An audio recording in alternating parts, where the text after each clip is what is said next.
Welcome to the ProfServ Traction Podcast, dedicated to exploring how professional services and technology businesses break through the ceiling. Here's your host, Steve Preda. So, good day, dear listeners. Steve Preda here, and I have as a guest today Morissa Schwartz, who is the owner of Dr. Rissy Writing and Marketing, which is an SEO, social media management, and PR company. I'm their latest client, by the way. She is also the proprietor of Gens Publishing, which helps new authors launch their books. She herself is a multiple Amazon bestseller author. She holds a master's in PR, doctorate in arts and letters. And I'm great to have you on the show. Welcome. Thank you so much. I'm so glad to be here. It's awesome to have you, Morissa. So tell me, how does one become a PR and someone with a writing background? How does one become an entrepreneur? That's pretty special, I think. Yeah, I mean, for me, it all just kind of went hand in hand. So when I was in high school, I was looking to, I loved writing. I had self-published a book in high school and I loved writing and I wanted to do something. All my friends were getting jobs at the mall that they hated, that weren't going to impact their future careers. And I wanted to be able to start working on my passion, which was writing. So my mother found an article in one of her women's magazines about freelancing. And here I was, a 17-year-old, and I'm like, I could try this. So I went onto a freelance website and I edited a children's horror book. And it went so well that she recommended me to another author friend who recommended me to another author friend. And before I knew it, I had a nice line of clients that I was able to edit their books for. And that led me to then clients asking me if I could copyright for them. So I started copywriting, which led to them asking me if I could do SEO, because nowadays to be a successful copywriter, you need to have SEO on there, because if it's going to be online, you need it to be findable. So I just kept freelance writing and built that into a business. And I realized once people wanted SEO, well, social media goes hand in hand with SEO. So I hired people whose expertise was in certain types of social media and graphic design, and just built up the team that way. And PR, of course, goes so hand in hand with writing, because, you write a story, it's good, you need it to get out there, you need somebody to see it. So PR is, pitching it to different periodicals and hoping that they publish it. So a big part of writing is PR.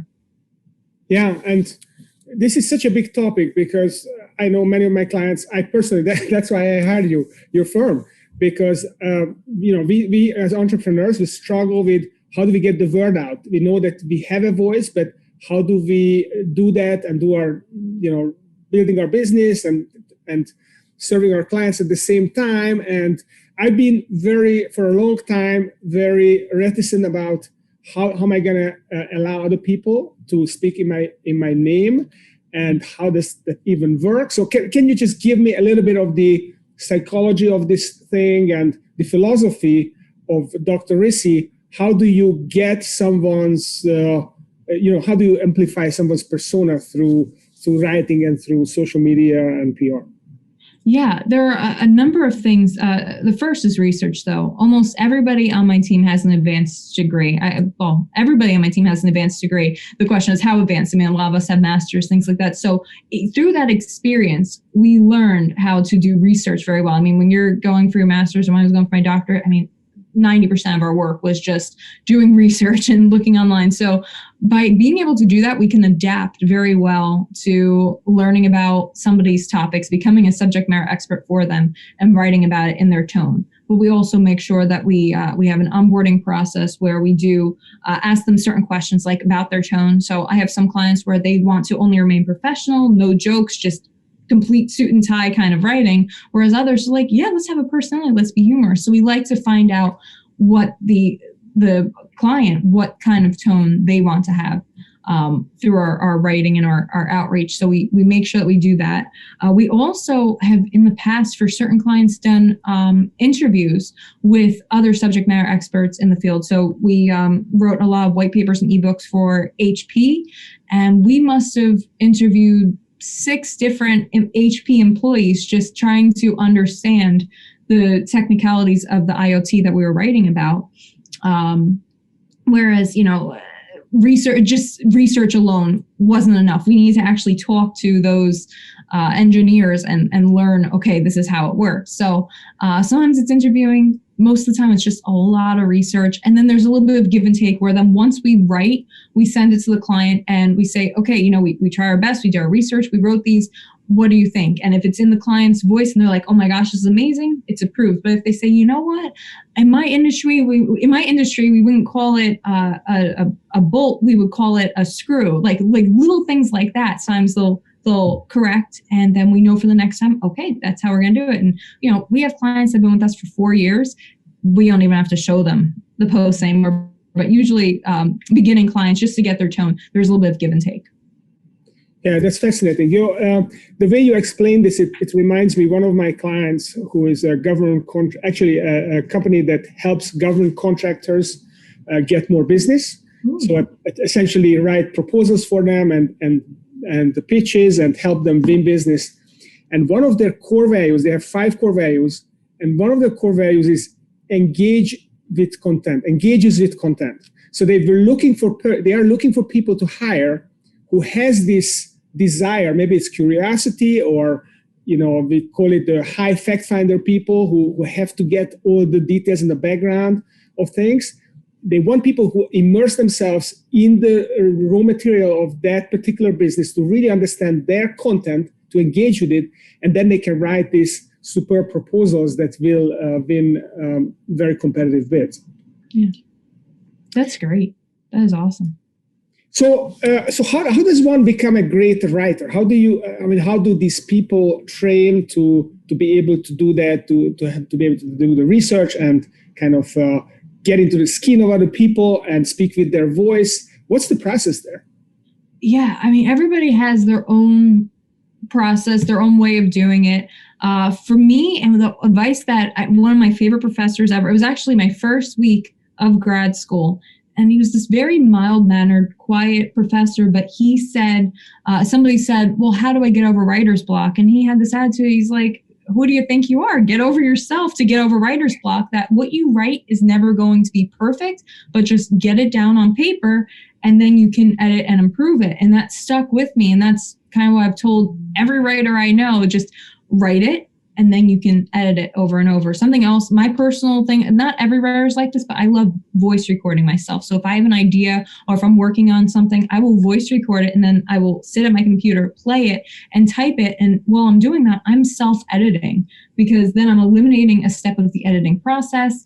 And, I tend to, if I'm talking, I'm being a lot more honest and open than if I'm just like typing something out where you can risk sounding a little robotic. So I love audio recording and then writing based on that.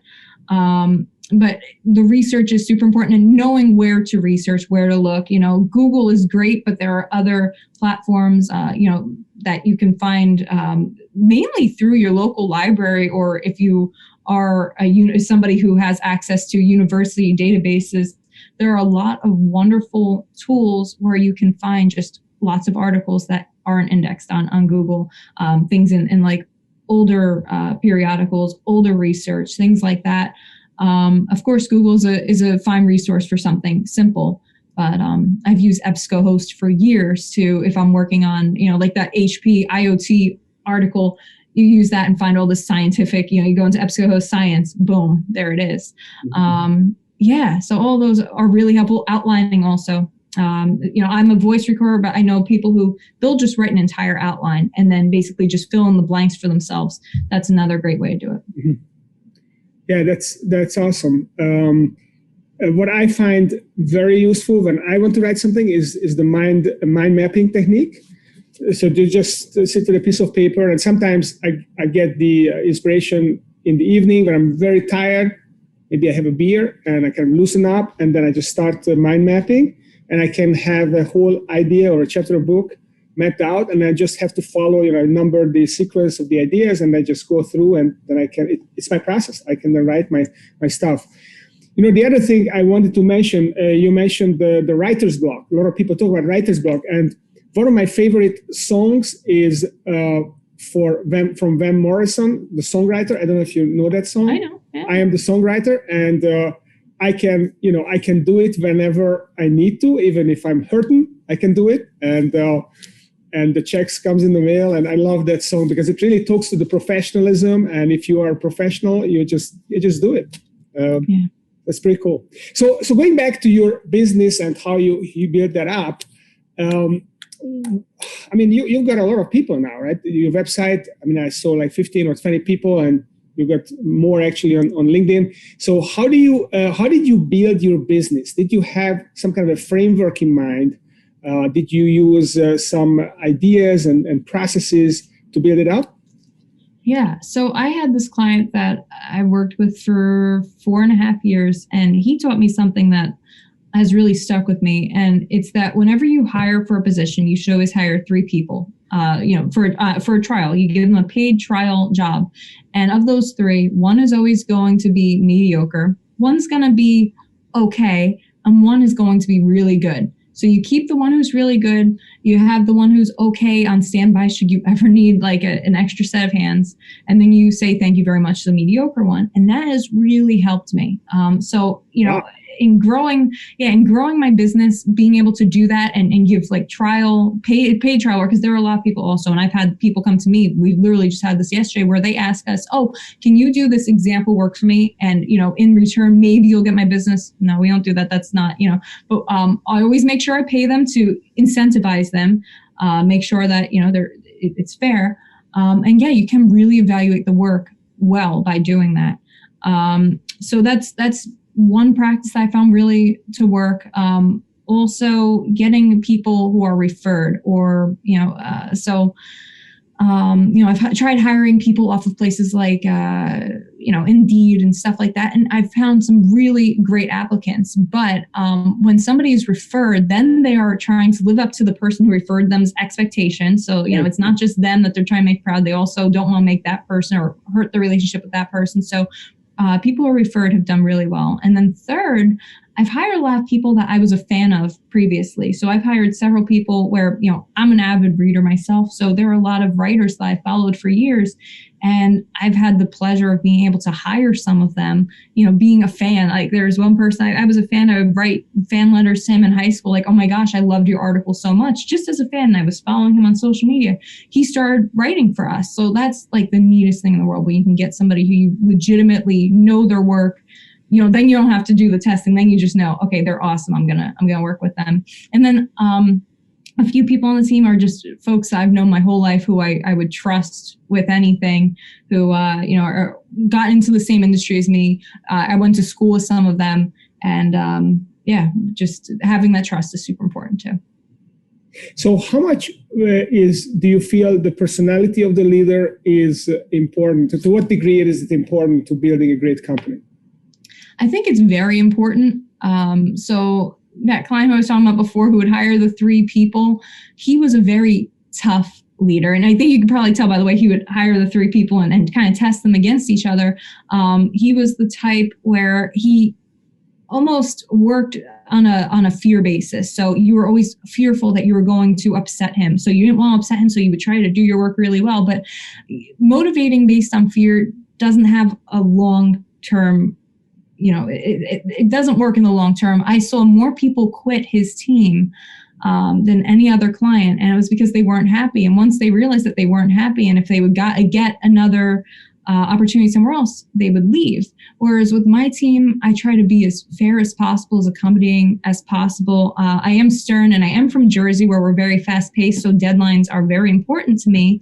But at the same time, I saw how being really like not understanding and just not having, not being caring for your team can really decrease morale. So we do a lot of fun things, like we do trivia nights. We just had a Hamilton trivia night last night. Next week we're going to do from the show The Office, an office trivia. We do things like that because even though we're a remote team, it's important to have that bond. So we do a lot of things like that. If a team member, needs to take a day, no questions asked, okay, as long as the work gets done on time, it's okay. Just trying to be very accommodating and kind and understanding of the team. It's really fascinating. So you talked about your mentor, that you learned something from him, what to do, and you also learned something from him what not to do. Exactly. So do the triaging with your hires, but not to treat them too harshly. Yeah. That's pretty cool that you kind of not idolizing him or her and just following everything, but just pick and choose. Exactly. That's powerful. That's a powerful thing. So let's switch gears here a little bit, and let's get into the topic that you do and what I'm curious about. And this is SEO, search engine marketing. And we hear all these algorithms change all the time, and Google is getting smarter all the time. So first of all, how important still is SEO, and how do you generate great SEO if you're an entrepreneur?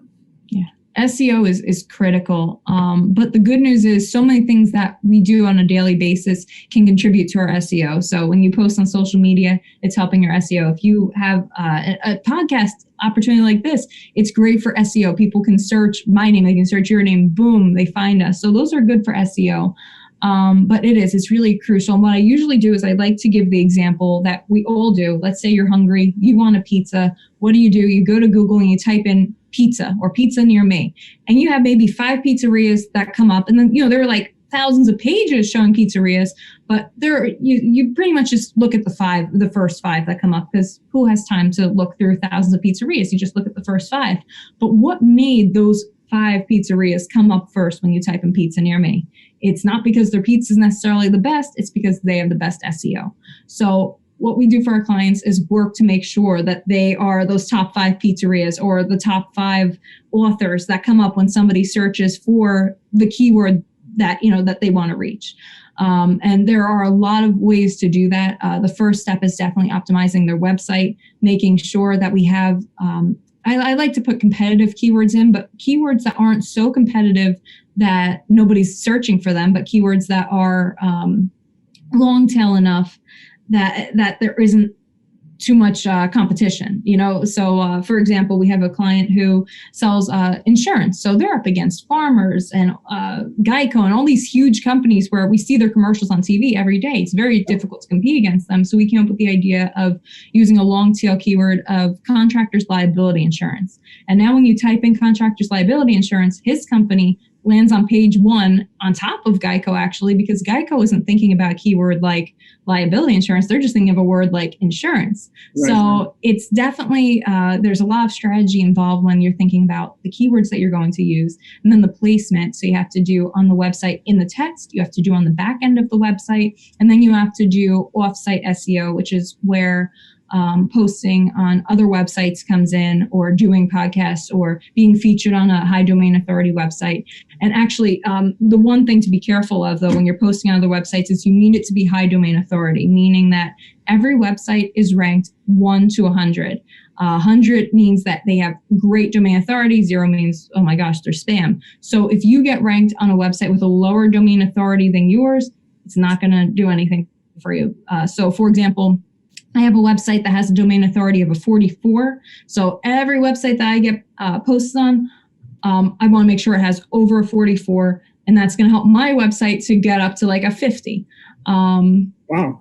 Yeah. And then the other components of that are, once you have your on-site SEO taken care of, then you want to maintain it. So that's where posting blogs and social media regularly comes in. And that's where posting regularly or having articles about yourself come out in other places or podcasts regularly is important.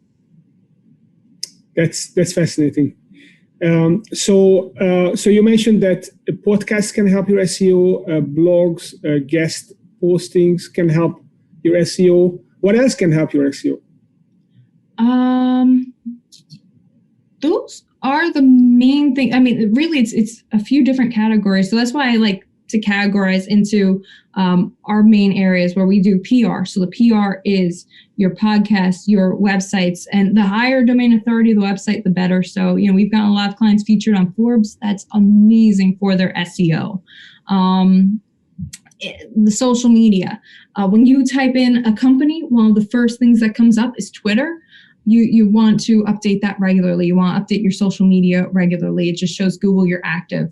Google is looking for how active these companies are, because if they see that you haven't posted regularly or you haven't posted a blog on your own website regularly, they go, oh, is this website defunct? So if once they see that it's being posted on regularly, they know, oh, this is an active website. This is a popular website. This is a website that high domain authority websites trust. We should promote this to our searchers. Yeah, someone told me recently that when you start a podcast, it's really important that you are very consistent. And they told me that you have to do it for a year in a very consistent basis. And that's when Google starts to kick in.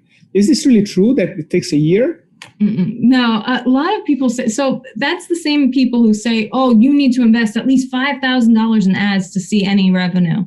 No, they give us a bad name. I think that within a year, yes, you'll see the best results. Well, usually within 3 months, you start to see the good results. And the way that I look at it is through ranking. So we had a client who is a doctor, and he also is a preacher, and he wanted to rank number 1 in his area for when somebody searched for preachers with doctorates. And within a month, we got him onto page 2. Within 3 months, we got him onto page 1. Within 6 months, he was number 1 when somebody typed that in. So it doesn't take a year. In fact, you should see your rankings move within the first month.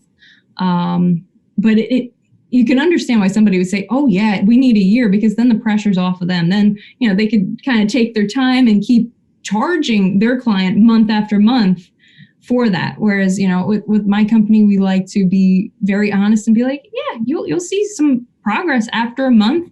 And the longer that we do this, the more progress you're going to see, because that's the other thing with SEO. Once you stop, obviously your rankings aren't going to go down right away, but you should consistently update them to keep them there. So, for example, when COVID happened, we had a client who has an events company. So obviously they stopped investing in their SEO because they couldn't hold events. But their competition, realizing that other people were going to step SEO, started doing more SEO, and they started outranking them. So we can't account for other companies and what they're going to do. It's really about, so that's why their position stops. Like, you're competing against other companies. So yeah. So are you following also competitors to your clients and see what you need to do in order to beat the competitors? Yeah, that's why we have some great tools that we use that show us competitors, the keywords that they're using, and how to outrank them in those keywords, but also looking at what people are actually searching for. So if a competitor is ranking in a keyword where there's only like 50 searches a month, then it's not worth it. But if they're ranking in something where there's like 1,000 searches a month, and it's a pretty easy keyword, then yes, we can definitely do that. Uh-huh. That's fascinating.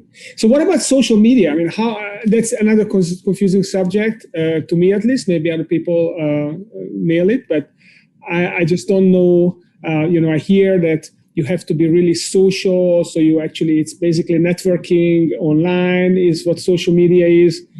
And if that's true, then basically it's not something you can farm out, because it has to be you personally. So it's kind of pounding the pavement.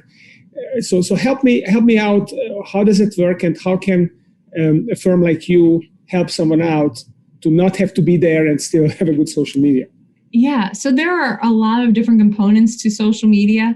What we do for our clients is we write the posts. We research the hashtags to make sure it's going to get in front of the right people. We post those on a schedule for when it will most likely be viewed by the audiences. And that does really well, where then, if somebody is searching for hashtag, car insurance, so let's say we're working with a car insurance company, and they find our client, they're going to DM that client. So in that way, you're absolutely able to farm that, where we're creating the graphics and all that. The part that's more difficult to farm out, but that we still do is engagement and messaging. So if a client then takes that next step and DMs, do you have a company respond and answer the questions, or do you respond yourself? That's where, a lot of clients, then they say, I'll respond to the clients myself, because I know, the specifics. If they're asking, if it's like, we actually work with a car company, they sell cars, and they're asking about the engines in the cars. yeah, that might be something where the client could take that over, but we save them an abundance of time and get those people into their inbox through those posts and through ads. And the other thing that you probably can't farm out, which is newer, is like something like Clubhouse, where, that should be you actually talking and networking in Clubhouse, or even TikTok, where with TikTok, we can edit the videos, we can put the hashtags, but it really should be the client talking in the videos to give the audience a better sense of who they are. So, yeah. Okay.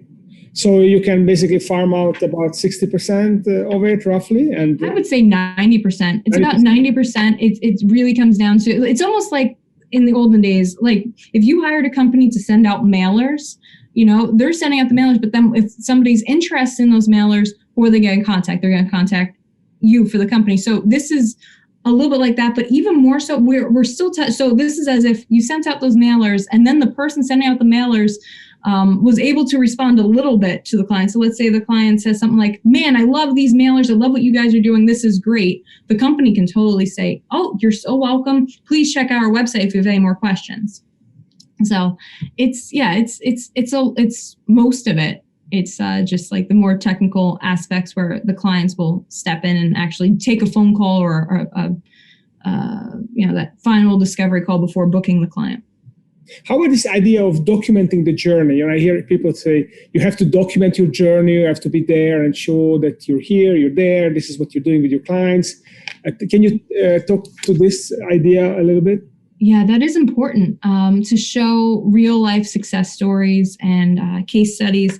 That's showing authenticity. So we do often ask for personal photos from clients that we can use in posts. Or professionally taken photos. It depends on their tone if they want to be completely professional or have a little bit of humor and fun in there. But we do. That's something as well where you definitely should be personal, and that's why places like Clubhouse and TikTok are doing so well, because they are so personal. They're you're seeing the actual person talking, the person behind the curtain. So audiences are really liking that now. Mm-hmm.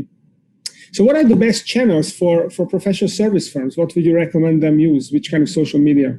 Yeah, it depends on the industry. I have seen for a lot of B2C companies, Facebook is still very good as long as you're doing ads. Facebook ads are probably the most value, the most bang for your buck. I personally am running ads. We spent $50 this week and got 388 people who clicked on the link for $50. That's an insane value. If I went to LinkedIn, I would have been charged at least $2,000 for that. So Facebook is very valuable when it comes to ads, but if you're going to put out ads, you should have organic posts as well so people know that you're legitimate. Instagram is also very good. A lot of people are on Instagram. It's very good to show your audience, and you can also target them through hashtags, which is something you can't do on Facebook. And Instagram is a little bit less pay to play than Facebook. Twitter is also amazing because of the SEO benefits. Not necessarily like everybody's like, oh, I don't want to be on Twitter because there's just political talk on there all day. And that's true. But if somebody is searching for your company and the first thing that comes up is Twitter, which it almost always is, and they see these really great, well-formed, well-written tweets coming out, they're going to be more prone to working with you. LinkedIn, of course, is a classic, but not for companies. Like, company profiles don't get shown to anybody. What I always recommend on LinkedIn is having your personal profile, have it connected to your company, but post from your personal profile or share your company profile, because their algorithm definitely favors personal profiles over professional ones. So always making that more personal. And more recently, Clubhouse and TikTok have really taken the world by storm. I haven't fully gotten into TikTok yet. Clubhouse yet. I know a lot of people are doing a lot of seminars and things. That's not one that is my specialty, but I do know a lot of people are loving that. TikTok, though, I love TikTok. TikTok has amazing discoverability. I've gotten 4 million people watching my videos this month alone, whereas I've been on Instagram and YouTube since I was a kid. Like I was, for as long as they've been around, and I got maybe 10,000 views a year. So to get 4 million in 1 month for not doing anything different, it just shows how their algorithm really shows you people. And I didn't have to pay a dime for that. All I had to do was stand in front of my camera and talk about things that I enjoy. So it's really neat and it's growing. So hopefully it stays like this, but it is growing and people are seeing the value of TikTok more. So Gary Vee has this suggestion of, I think he calls it the 2 cent strategy. Yeah. That he basically communicates to, 90 people a day or something like that. Mm-hmm. I mean, is this sustainable? Do people really do that? Yeah. My team has done that. And it's an interesting idea. I like Gary Vee. He has a lot of really interesting ideas. I think what's more important than that, though, like you can do that. That's great. But you need to make sure that you're posting regularly on your own page.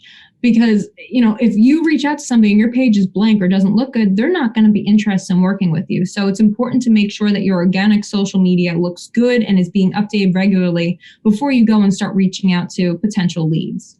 And we have done that. We have had people respond to it, but you have to make sure that it's an organic connection. Because as soon as you go and you reach out to them and then, you follow up with some kind of sales pitch, then they feel used. They feel like, oh, that wasn't a genuine compliment then. So it has to be done in a way that feels genuine. Mm-hmm. So let me ask you something that only came up in the last couple of days. And I'm really curious about your take. So the company I'm working with is transforming into a franchise. And they basically say that they do this because they want to have a unified brand. So all the licensees of the company, including myself, they want us to all migrate our website, basically close down our website, and then they're going to have this big central website and everyone will have a page there. What do you think? Is this a good thing for the licensees? Are we going to get more interest through being part of a corporate page with a lot of money? Or is it better to have your own web page and try to attack the market individually? What's your thoughts on that? So with the main webpage, are they doing it where they can still contact you? Like I'm trying to understand. Yeah, they can contact you. So basically, they have one central webpage. Everyone has a microsite on it, which is uniform. So everyone has the same kind of microsite. They have these modules, but essentially, it's the same information on every microsite. It's just different video and different picture, and they don't. Right now, we have 700 websites. Everyone is doing their own marketing, and they want to stop that. They want to do everything centrally, and then you basically farmed out the marketing to them, and you hope that you're going to get more leads from them, from the central marketing, than you're going to get from your own marketing. Well, in theory, if their marketing works and they can do that, that would be amazing. And it makes sense from a standpoint, like it seems like everybody's going to be saving funds because rather than paying for each individual domain, just having it all on one centralized hub, it's going to definitely save funds, but it's also going to give potential clients the ability to just have one website where they go to, What are the cons? So what are the pros? So these are some of the pros, I guess, cost saving. Are there some cons to this? Oh, yeah. The biggest con I would see is if their marketing efforts don't work. Here you have a bunch of different marketing strategies. And when you have all those, you have some that are bound to work and some that are bound not to work. Whereas if you're doing this, where you have one marketing strategy that you're using for everything, it's a little scary because let's say it works now, but things change, algorithms change. If things change too much, then you're only using that one marketing strategy. That's a scary pickle to be in. But if they do it right and they're able to move with the changing times, then it's a good thing. All right. Yeah. That's cool. So let's switch gears here. I want to ask you this question. I read on your website that you have this concept of the 360 service. Mm-hmm. What does it mean? Yeah, so it's really 4 pillars. So we have PR, SEO, social media, and ads. And they all go hand in hand. When you have good social media, it helps your SEO. When you have good PR, it helps your SEO and your social media because you can post those PR opportunities on your social media. When you have good social media, it also will help your ads because people from your ads go to your social media and see your offerings. And then I mentioned 4 of them, but that's really how it works. They all go hand in hand. Okay.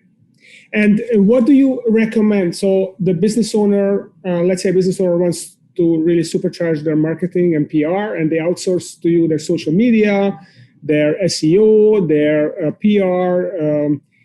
What do they should not outsource to you? So is there a piece that they really need to keep in-house to create that collaboration, make it optimal? Yeah, so I really wanted to be a one-stop shop for everybody. That's why I started doing 360, because, I see people, it's such a pain for them when they have to find somebody to go do social media, and then they have to find another person to do PR, like they're running from place to place. So I want to be a centralized hub, but there are certain things that I still recommend they do themselves. The one is with TikTok, for example. I do TikTok consulting, but I don't film people's TikToks for them. That's something that should be personal, because those are the kind of TikToks that sell. Like, people like seeing people on there. Certain things like that. Like with PR, for example, we've had clients who have said, "Hey, can you do the interviews for me?" No, we can't. They want to hear you. They want to see a face of the company. And photos, same thing with photos. When we run somebody's social media, one of the first things that we ask for is any images, any photos that they can share with us, logos. Those are things that we can't fake. We can make really good graphics, but we need some personal photos as a basis for that. People respond to people. So anything personal like that, those are things that you should not outsource. Also, with that final closing with the client, depending on your business, like we work with the supplement company where we sell hundreds of supplements for them every week, and they don't have to talk to anybody. But other companies where it's more high ticket, we work with attorneys and insurance companies. Those are things where we can't close them. They have to do that part. Mm-hmm. Okay, that's cool. Okay, so it's good. That's a good feeling that I can outsource 90%, and then you give me the coaching, or whoever, you give your clients the coaching, what they need to do to add this additional 10% to make this a powerful combination, right? Exactly. So in closing, I'd like to ask you, what is your vision for Dr. Rissy? Where do you want to take this company? Yeah, I want to keep growing it. Something that started out as something I did as a freelancer, as a student. I always dreamed that it would come to this point where I could have a team and build it up and scale it. But, now I really just want to continue on that. I want to continue scaling it. I actually just made a TikTok about this yesterday, something that I've realized where I used to always, oh my gosh, if somebody wanted to work with me, I was thrilled to work with them. And I still am, but I've learned there are certain clients that we can't work with. And one of the most obvious ones, we have students come to us asking us to write assignments for them because we do writing, and we say, no, we won't do your writing for you. Even grad students, they'll ask us to write their thesis or something. No, we can't do that. And I've had a company that sells an energy drink, and they asked us to do the marketing, and they were claiming all these things. Oh, we'll improve your cholesterol, we'll prevent heart attacks. And we said, well, where is the scientific data proving that? And they said, oh, we don't have any of that. So we said, we're sorry, we can't work with you. If you're going to be giving this harmful advice, we can't do it. So something that we've done is become a little bit more selective of the people that we work with. We want to make sure that it's ethical. We want to make sure that we can actually work with them. And that's, that's something that I'm proud of, and something that I would like to continue to do. That's almost a luxury, right? To be able to say to clients, I'm sorry, I can't help you with this. So I'm happy that we can do that. I would like to continue scaling while being selective and only helping the clients that are ethical and that we know we can help. Yeah, I love that. I love that philosophy. And actually, yes, it might look like a luxury, but actually it is not, because it improves your karma.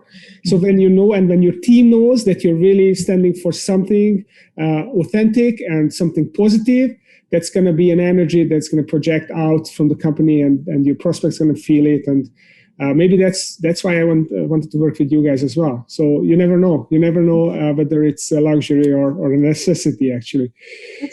That's awesome. So Morissa, if someone would like to learn more and connect with you, check out your social media, where should they go to?